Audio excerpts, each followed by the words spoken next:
This is the lecture for Wednesday, the 28th of April, 2021, for European history. People have notes out, and we are ready to go. First off, Germany is a pit of anger and frustration just as a result of their defeat, their participation, and then their defeat in World War I. This is exacerbated by a self-serving stab in the back theory, the requirement that they admit war guilt so that they get to pay for the war in terms of indemnities, something that will cripple their economy. The fact that they are disarmed to the point where they're a joke, and the territory that was taken from the German Empire after the loss of the war. All of these things embitter the Germans, not only against the Allies and against life, but against the new Weimar Republic, a government of the people, by the people, and for the people, imposed by victorious foreigners. This is a problem, and it is made worse by things like the Ruhr crisis, when the Germans couldn't pay their indemnities on time. France occupied the industrial heartland of Germany and Europe until they started paying again. In the Great Depression, the Germans are much worse off than the Americans, who lose a quarter of our workforce, and that means that about a third of our people are without a regular source of income, and that means without a regular source of food. And hyperinflation, which is the result of desperate government policy, in part designed to deal with the indemnities. The Weimar government begins to print money like it's going out of style on two occasions for two reasons. One, if we have to pay X amount of Reichmarks, then let's print a bunch of Reichmarks, and they won't be worth very much. We'll meet our obligations, but at the same time, we won't have as much of our national treasure going overseas. We're going out of the country. It didn't work. That's a case where the cure is worse than the disease. And during the height of the Great Depression, as an attempt to ameliorate some of the genuine starvation-level poverty that Germans are experiencing, with the result being that the savings of middle-class people evaporate, the property that so many people have as their biggest investment is no longer a fixed amount of value. Everything is thrown up in the air. Everyone is made desperate. Everyone is made afraid.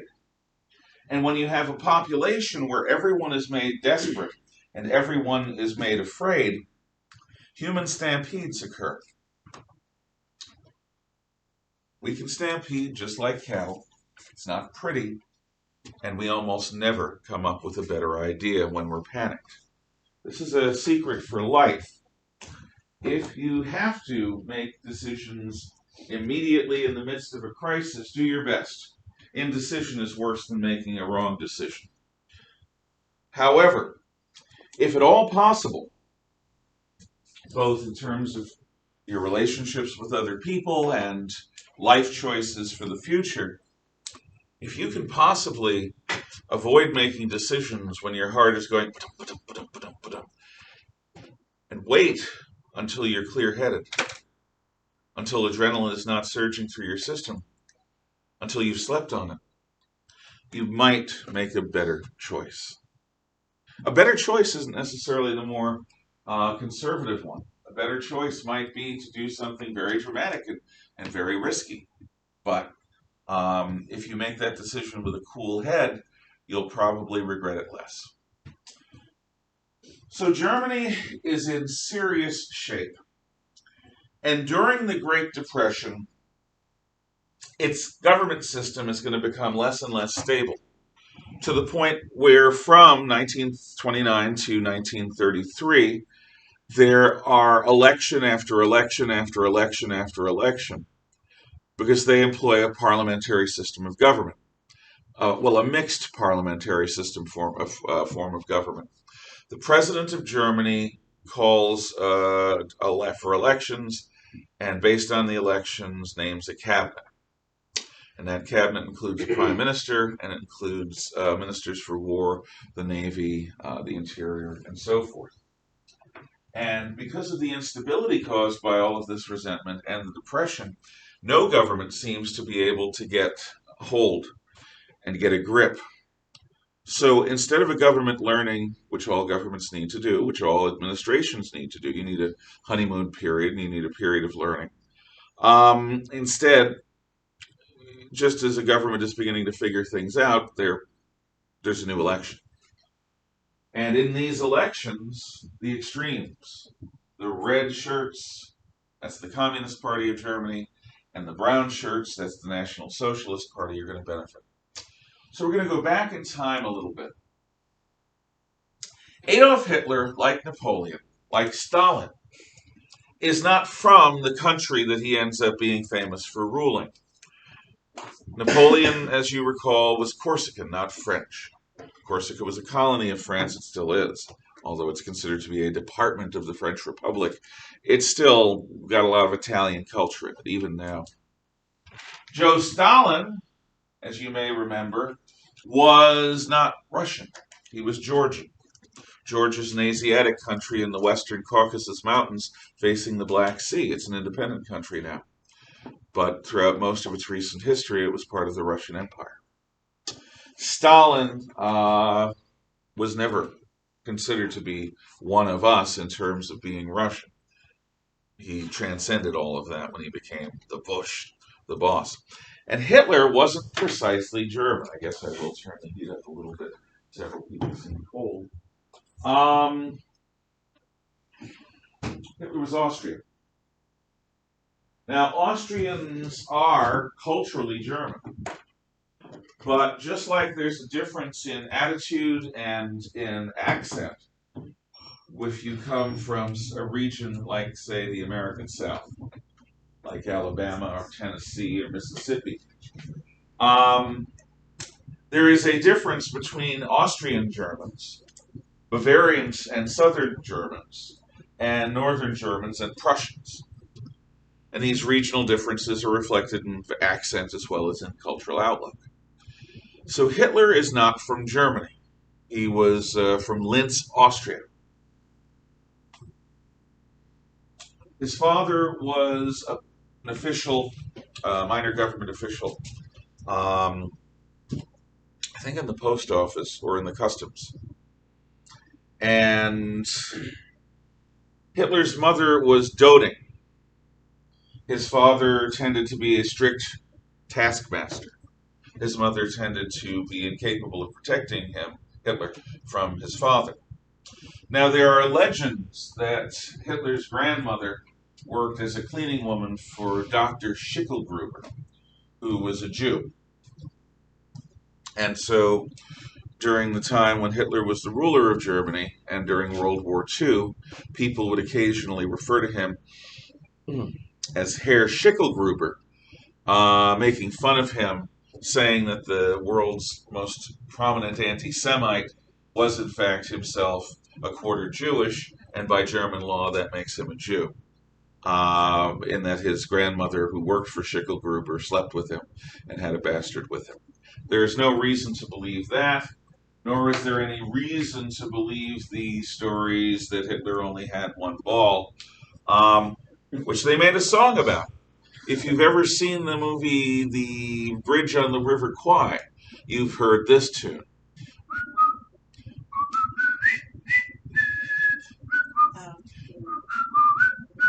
It's called Colonel Bogey's March. And the actual words of the song are a little blue. Hitler had only just one bowl. I'm not a good singer. Himmler had two, but Goering had two, but very small. Himmler had something similar. And as for Goebbels, no balls at all. So you'll never be able to unhear that. The next time you hear that jaunty little tune, you'll realize that they're making fun of Hitler. And that is an old British song. So you at home, Yes, I am repeating something a little off color, but it's historical. And it was very, very popular during the war. Hitler was a guy, a fairly undistinguished guy from a fairly undistinguished background. He was the kind of guy that didn't do well in school. So was Stalin. I'm sure if they had school when Napoleon was a kid, so would Napoleon have been. They were a little too self-willed for it. But Hitler left home to become an artist. He wanted to become an architect or an artist, and he goes to Vienna in order to try to make his fame. This is before World War I. Hitler ends up spending his early life, his late teens and early 20s, living basically in homeless shelters, eating in soup kitchens, on the sidewalk, drawing, selling drawings and paintings for a pittance. He tried getting into prestigious art and architecture schools again and again and failed. But in these hostels, HOSTELS, these sort of homeless shelters, these shelters for the poor, Hitler was famous for either being a loner or, when the subject of politics came up, of just issuing forth this energetic screed of opinion.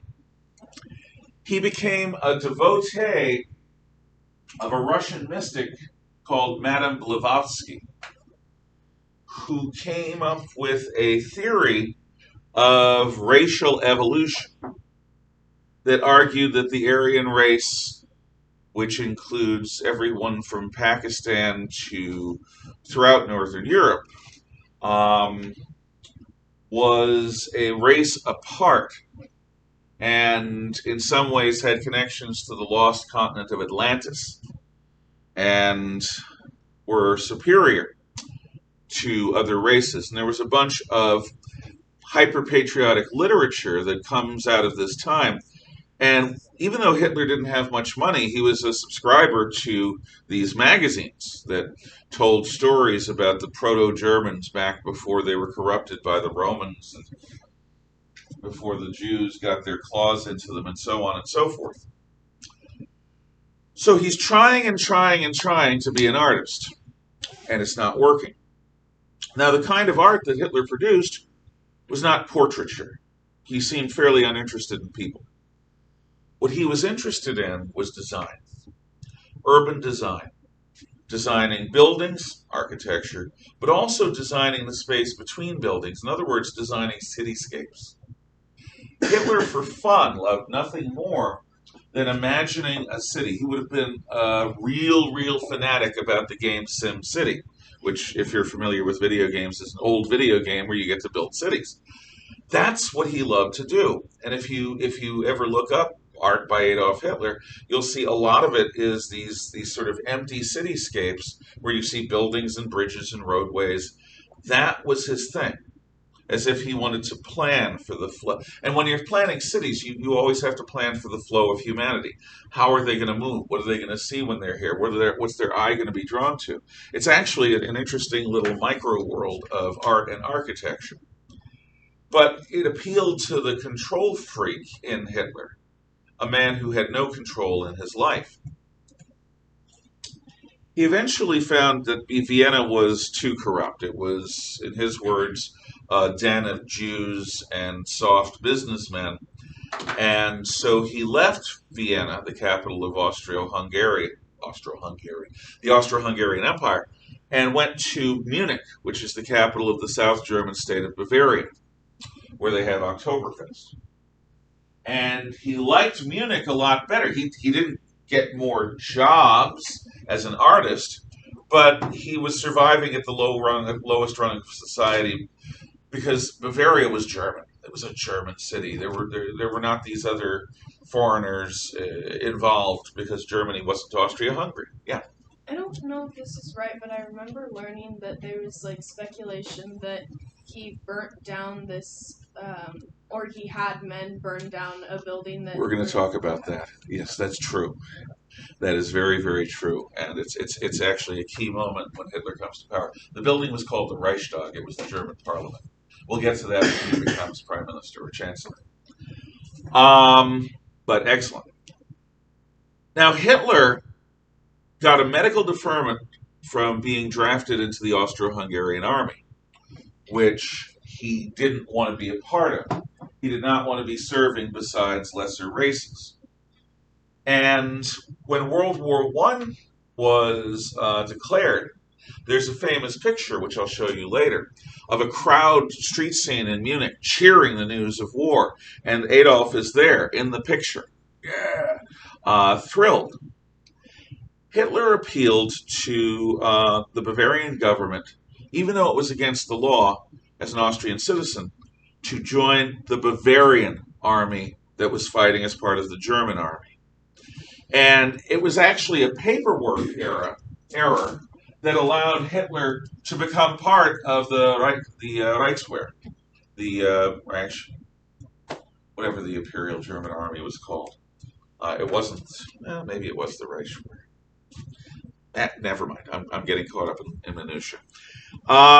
So a paperwork error is responsible for the rest of Hitler's history, because in being allowed to join the Bavarian army, Hitler goes through a very quick training.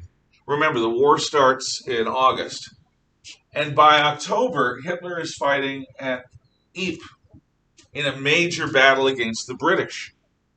So Hitler is in the war in the German army, not the Austrian army.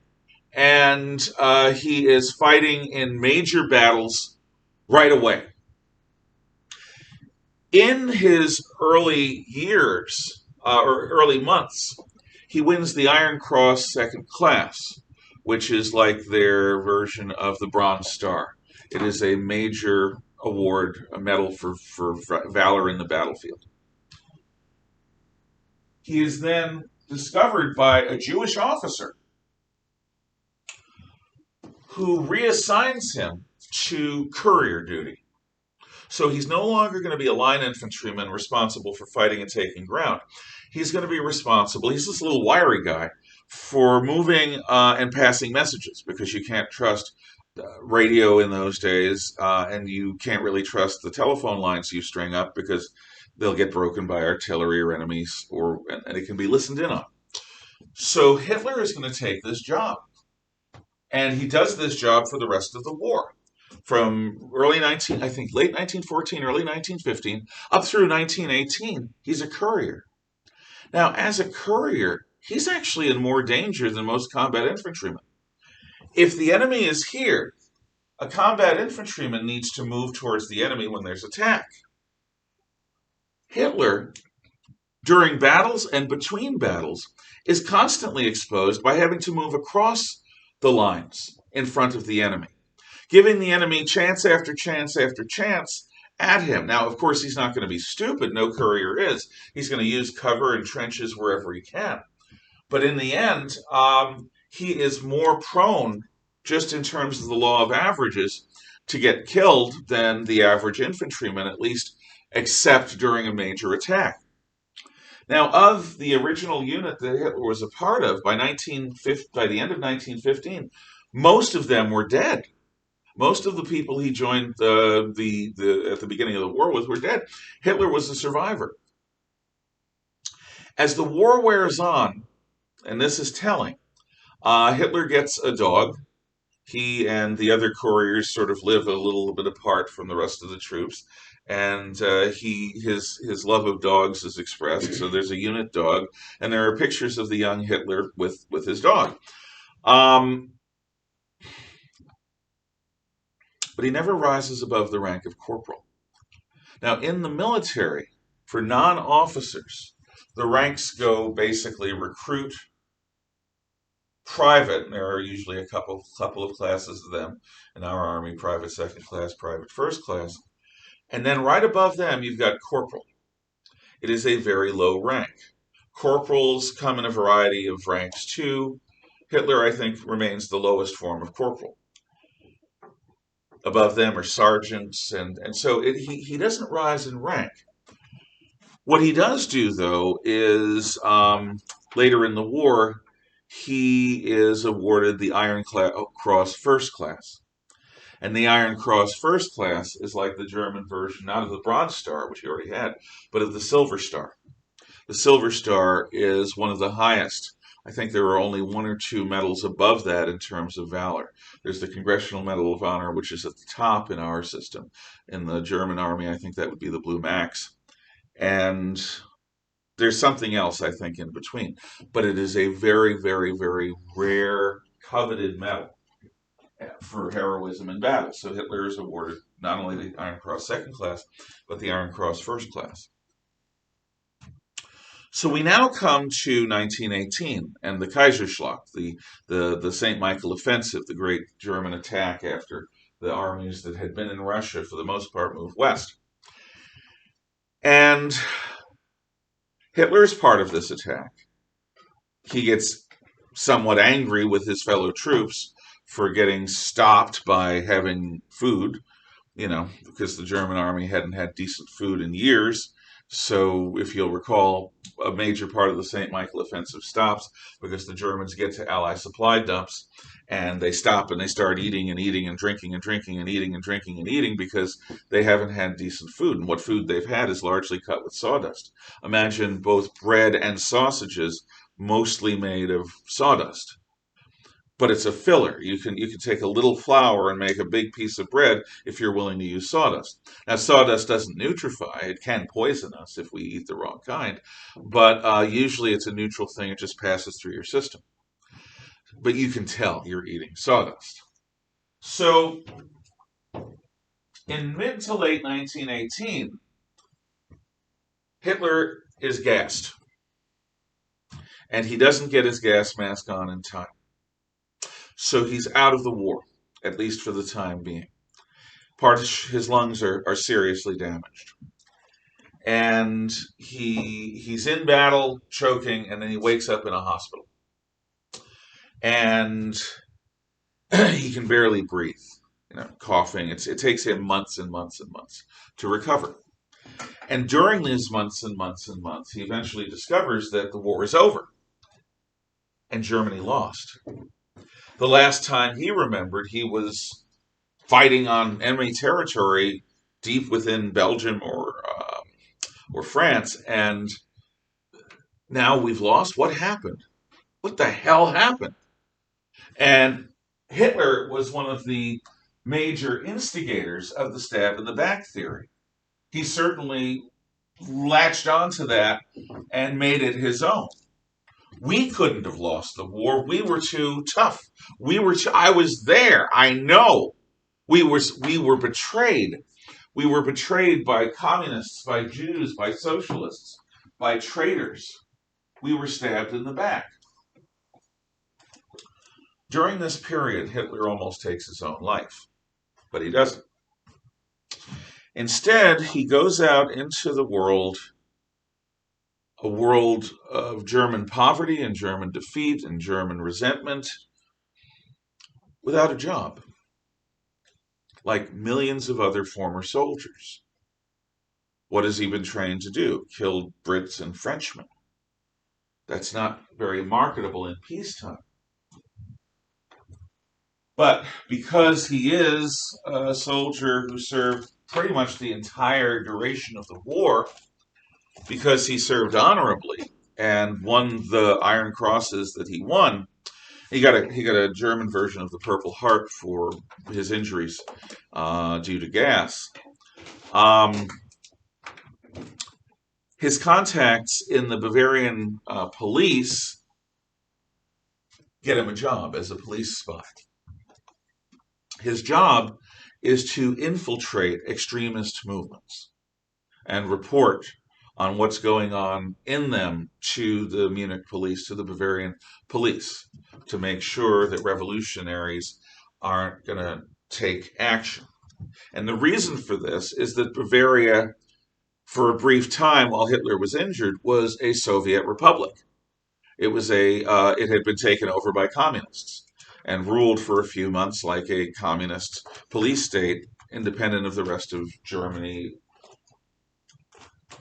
And then there was an attempt, that was put down by the Freikorps. And then there was an attempt by various military officers called the Cat Putsch to try to take over the government, and that also failed. And then, before that, there were the Spartacists who tried taking over all of Germany, and that was the German Communist Party. So it wasn't a stretch to say that because you have millions of men trained to kill and trained to be organized like soldiers who are unemployed and angry, that there won't be revolutionary violence in the streets. So the police sent people like Hitler into these organizations to spy on them. And Hitler's assignment was an obscure party founded by an obscure man named Anton Drexler called the German Workers' Party, soon renamed the National Socialist German Workers' Party. And the National Socialist German Workers' Party was genuinely socialist. They believed in either completely reforming or ending capitalism and replacing it with a form of folk community where Germans work together for the good of the nation, where nobody would starve, and where Germany would be proud again. And to Hitler, it was like finding the home he never had. He quickly went from newcomer and police spy to one of and then the primary spokesman of the movement. He eventually displaces Anton Drexler and becomes the leader of the National Socialist German Workers' Party, the NSDAP, Nationalsozialist Deutsche Arbeiterpartei, National Socialist German Workers' Party. And he began to recruit some pretty impressive people as allies. For example, you've heard of the Red Baron, perhaps. Baron Manfred von Richthofen was the ace of aces in World War I. He shot down, I think it was 70 or 80 British and French fighter planes himself, alone, and those are confirmed kills. Does anyone know the exact number? Because I forgot. I used to know. Anyway, but Richthofen is finally killed in battle. Richthofen had been given command of an elite German fighter squadron called the Flying Circus. When Richthofen died, when the Red Baron died, that was given to a young Prussian aristocrat named Hermann Goering. Hermann Goering became one of the most famous fighter pilots of World War I, and he survived. Like Hitler, he survived World War I. And Goering was this big, athletic, square-jawed fellow when he was a young man. And Goering becomes a Nazi. Nazi for short for Nationalsozialist. So not only does Hitler have the celebrity of Hermann Goering, and Hitler being low-born Austrian, Goering is everything Hitler's not. He's a high-born Prussian. And, he wasn't a lowly corporal. He was a nationally known flying ace and officer. And through Goering, Hitler attracts the attention of Erich Ludendorff. Ludendorff had run World War I from late 1916 all the way to the end of the war. Ludendorff was the general who worked under Field Marshal Hindenburg and ran the high command of the German army. Ludendorff was the detail man. Hindenburg took all the credit, and he was big, old, charismatic, like Papa. Ludendorff was one of these intense geniuses, driven to constantly produce. He didn't sleep well, and he probably had ulcer problems because he was one of these people that's always tense, that's always high-strung. And this is a man, again, who practically, even though the Kaiser still reigned, Ludendorff did the detail work of running the German war effort for 2.5 years, 3 years. This is not only a man who's nationally known, he has experience successfully running a country and not badly running a war. So by 1923, 38, yeah, I think it's 1923. It's 22 or 23. God, I'm bad on dates sometimes. The Nazi Party, Hitler believes, is ready. We've got Ludendorff, we've got Goering, we've got a bunch of other people highly committed to our cause. So in November, early November, and I'm going to get the date because I can't go through this without knowing. So let's see. This is me using a history book to look up the date. Normally I don't do this. Does anyone remember if it's 22 or 23? Okay. Beer Hall Putsch. Beer Hall Putsch. Boxer Rebellion. Black Prince. Berlin. Belgrade. Lots of BEL words. Beer Hall Putsch, a 10th. So what year was it? Was it 1922 or 1923? Does anyone want to place bets? 22. 22. You're probably right. Then I'll let, yeah, 23. 23. Okay. 22. 22. Okay, let's see here. Yeah. 22. Ah! When it appeared that the Weimar Republic was on the verge of collapse in the fall of 1923. But Nazis and other right-wing leaders, okay. So, there we are. 1923. I'm writing it down. Maybe I'll even put it in my notes somewhere. 1923. Good. So, in early November 1923, I think it's around November 11th, and no, I'm not looking it up. Hitler gathers his men in the Lowenbrau Keller. Lowenbrau Keller, the Lowenbrau cellar, is one of the older beer halls in Munich. And Munich is the heart of beer hall culture. What is a beer hall? Well, we had one of these when I was in college. It was called the Blue Goose. It's a bar that doesn't serve spirits. It doesn't serve vodka or whiskey. It basically serves beer and snacks to go with your beer. That's all. And in October, at harvest time every year, after you've had time to bring in the harvest and you want to celebrate, you drink the Oktoberfest beer, which has just been made from this year's harvest. And it's a big deal. So the Germans and the Austrians, they wear lederhosen, which is a kind of German shorts with suspenders and little hats and little collared shirts. And there are different national cultures when it comes to drinking. The French and the Romans had this notion in vino veritas. In wine there is truth. So the French get very intense when they drink, and they're romantic, and they read poetry and stuff like that. British and Americans, when we drink, we tend to be angry drunks. And this has to do in the United States with the cowboy tradition. The cowboy tradition is very different from drinking in Europe. In Europe, you grow up drinking because the water isn't pure. So the only way to be sure that you're not drinking poisonous water is to drink beer or wine. Now, the Romans used to cut their wine by having like 1 part wine, 2 parts water. And British ales and beers and German beers were also ways of assuring yourself that you were not drinking poison. But Europeans don't tend to drink to get drunk. They just tend to drink to, as part of their meal. And yeah, if you're in a beer hall, you'll probably get a little tipsy.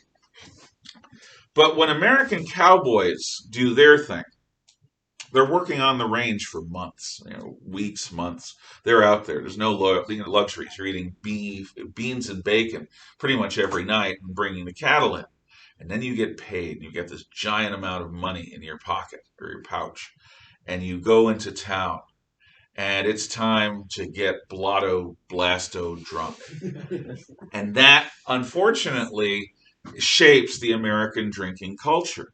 So when Americans get together to drink, often we don't drink in moderation. We tend to drink to excess. You'll see this in college.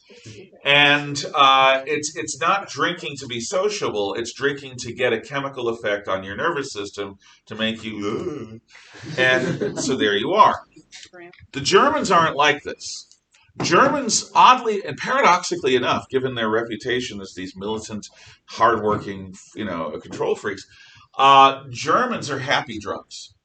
When Germans get together at a beer hall, they pick up their steins and sing, yay, yay, yay, yay. And they sing, they sometimes stand and swing their steins, which is what they call a beer mug in Germany. And sometimes they even do little versions of dancing. They're very happy drunks. So a beer hall like the Lowenbrow Keller is a happy place where men congregate, usually not women. Anyway, in early November 1923, Hitler gets everyone's attention. He's going to speak.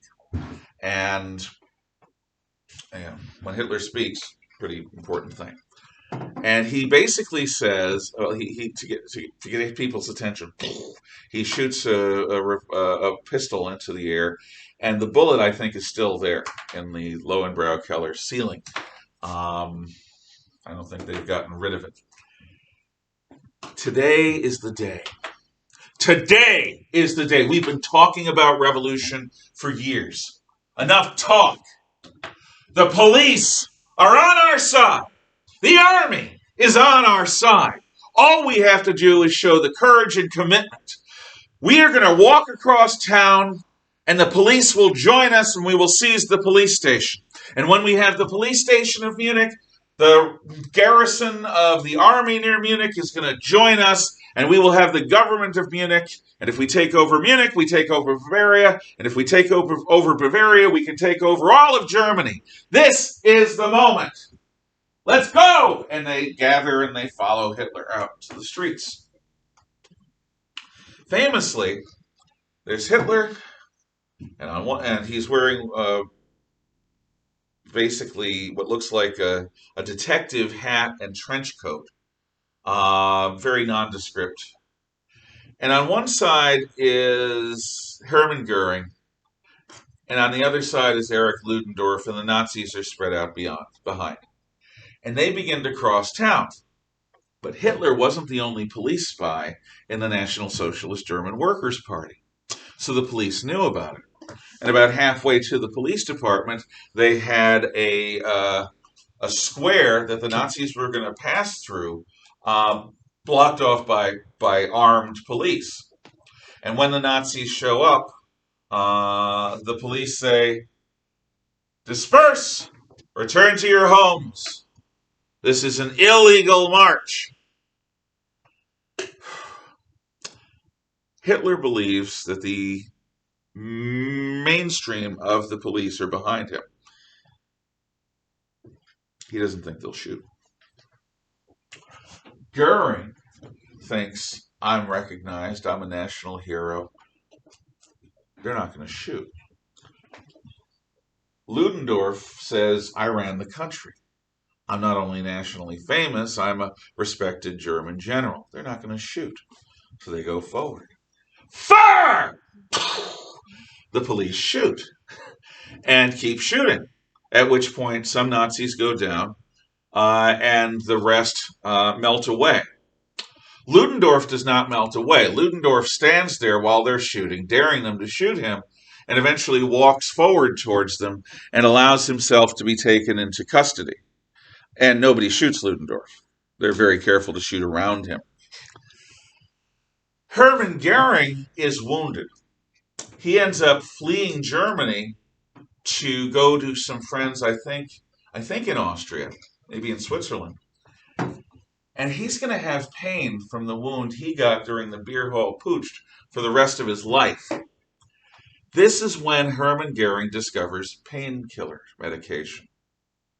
Now, I warn you, painkiller medication is one of those insidious things that are very psychologically addictive. In fact, the opioid crisis, if you've heard about it, started when in the 1990s, doctors began prescribing more and more often certain types of painkillers. And these painkillers were based in morphine, which is a pretty powerful drug. And people became addicted to them. And it's a terrible thing to feel like if you don't have your pills, you're going to be in agony. And withdrawal from these drugs is agony. Even if you had no other symptoms, you'd be going through withdrawals, DTs, detoxification. It's a horror show. So Goering becomes addicted to pain medication. He begins taking them. He will eventually become addicted to pain medication. And he eventually becomes a man famous for being super fat. I mean, even by my standards, just super fat. And he also is known as a sensualist who will experiment with any kind of sensual physical pleasure, in part to try to get rid of the pain. So Ludendorff is arrested. Goering flees and is wounded, and his life is changed. Never again is he going to be the dashing young hero. And Hitler is found in a basement several hours later, and he's arrested. And they are put on trial. And this trial is in the hands of a friendly judge. So Hitler is allowed to defend himself, and the trial will be broadcast on radio. It's one of the first things that are. Hitler doesn't try to say he didn't do it. Hitler's point in speaking in the court and over the radio is to explain why the government needed to fall, why the Nazi Party was right to try to overthrow it, why the real German people should be on the side of National Socialism. After all, it's a combination of the two most potent ideas of the 19th century. Socialism, which deals with the excesses of the free market and the Industrial Revolution. We're all together in this as one. And nationalism. We're all together in it as one. We are the Deutsche Volk, the German people. We are a people that has a common destiny. Rich or poor, we are the heirs of Beethoven and Schiller, and we are the people of culture, and we are all one. Why shouldn't Germans join us? Why shouldn't we be proud of who we are? So the judge lets him go on, and Hitler becomes a national celebrity. He's one of the first media celebrities on earth because his speaking carries through the radio. He's more effective when you can see him gesticulating and so forth, but he is an effective speaker once he gets going. And the judge let him get going. The judge let him monologue. So Hitler is assigned to a 9-month term at Landau prison? At a prison. The name is on the tip of my tongue. Landsberg prison. I think that's it. In any case, like certain mafia prisoners today, Hitler gets preferential treatment. He is in a suite of prison rooms with other Nazis. His roommate is Rudolf Hess, who is Hitler's assistant and private secretary. He and his men basically live separate from the rest of the prison population. And they're near the top floor, so they've got a nice view of the Bavarian Mountains, Landsberg prison. And during his time in prison, Hitler writes a book. And that book is called Mein Kampf, which means my struggle. Now, never let it be said that Hitler hid from the world his intentions. He didn't. He talked about making the Jews leave Europe. He didn't openly say we will kill them all, every one of them that we can find, which is what he ultimately decided, the final solution. But he did say we will get rid of them. And get rid of them could mean deporting them all to Madagascar, which was a serious thought, or killing them. Getting rid of them is sort of vague. Yes? My brother was bored over, I can't remember if it was this last summer or the summer before, but he convinced my mom to buy him a copy of Mein Kampf. It's something that a curious person might want to read. It's interesting. Yeah. And he kind of gave me summaries of stuff, and he read like half of it. But the problem was, it was like the size of a text. Oh yeah, it's a big book. But it's the print dense. was super, super fine too. Yeah. And so it took him like he's a really fast reader, and it just took him forever to read it. I believe it. I've read bits of Mein Kampf too, and yeah, it's dense. And he commented on how it was, for the most part, especially the beginning parts, are really, really ranty. Oh yeah. And he talked about how like Sparta, and like, oh, they had the right idea of throwing out the disabled children. Absolutely. Yeah. Because Hitler was a eugenicist. Hitler believed that you improve the breed the same way you improve the breed when you breed cattle or dogs. So we're going to leave things in the midst of Mein Kampf. I'll talk more about that tomorrow. But there is an individual who is killed in the beer hall Putsch. He is the first martyr to Nazis, to Nazism. His name was Horst Wessel. The enemies of the Nazis say he was a pimp. A pimp is a guy who sells the services of prostitutes. But whether or not he was a pimp, he died when the police fired. So, the theme song of the Nazi Party, and could somebody please close the shades and get the lights, is the Horst Wessel Lied, or the Horst Wessel song, which I will play for you and link for you below.